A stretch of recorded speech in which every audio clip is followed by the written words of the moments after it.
Some of you may not be familiar with Redis Graph, or even graphs in general. So let's begin by creating a foundation for the brief journey we'll undertake in this presentation. Now we're all familiar with simple graphs, those charts showing colored bars, pie slices, and points along a line. They're great data visualization tools designed to quickly convey information. However, those are not the types of graphs we'll consider. The graphs we're interested in consist of circles and lines and are commonly known as network graphs. A thing is represented by a vertex, and a link is referred to as an edge. We can think of vertices as representing nodes and the edges as the relationships between them. From here on out, we'll simply refer to them as nodes and links. A key point about graphs is that they allow us to map both data and relationships. So they're great tools for building information architectures. Graphs can take on real-world meaning, such as revealing the relationships between people. For example, in this graph, Tom knows Alex, but doesn't directly know Bill or even his neighbors, Susan and Jane. If Tom wanted to meet Susan, he could ask Alex to introduce them. When lots of nodes and links exist, graphs can become quite complex, such as the web of social and business relationships created on Facebook and LinkedIn. Graphs may seem like a novel concept. However, it may surprise you to learn that graphs date back to the 1700s.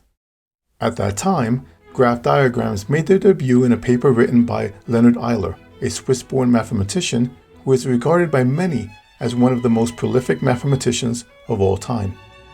In 1735, from his home in St. Petersburg, Euler turned his attention to a problem debated by the people of the nearby town of Königsberg, which is now the Russian city of Kaliningrad. During a time of prosperity, the people of Königsberg constructed 7 bridges across the Pregel River to connect 2 islands to the surrounding landscape. The town's people later pondered whether it was possible to cross the 7 bridges without crossing one twice. In his short paper entitled The Solution to a Problem Relating to the Geometry of Position, Euler offered a proof that such a path could not exist. We won't get into the proof here because it isn't the proof we're interested in, but rather the way that Euler approached the problem. Euler represented landmasses as nodes and used links to represent bridges. With this, Euler unknowingly founded an extensive branch of mathematics called graph theory. Hundreds of years later, researchers are using graphs to explore topics such as biodiversity, terrace networks, and the increasingly relevant global spread of epidemics. The more we consider graphs, the more we find them everywhere we look. If you consider a map of the New York City subway system, or any subway in the world for that matter, and if you label the train stations as nodes and the routes connecting stations as links, you'll quickly see a graph emerge.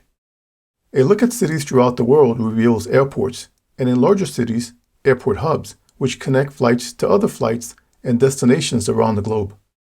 Yes, the paths of air and ocean travel also form a network graph. As such, graphs are vital to worldwide shipping logistics. Consider 3D games. The characters and terrains are built from wireframe models called meshes, which are essentially graphs.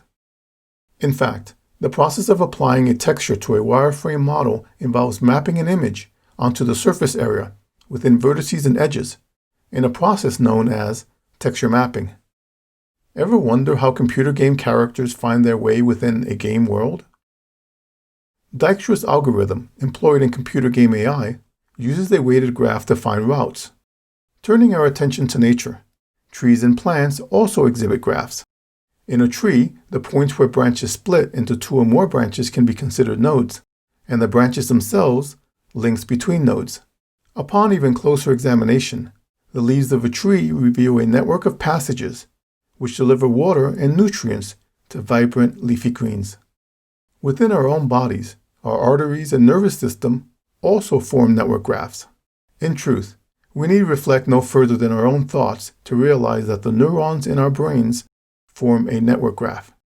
Perhaps our friends at Neo4j said it best in this actual cipher graph query. Indeed, graphs are everywhere.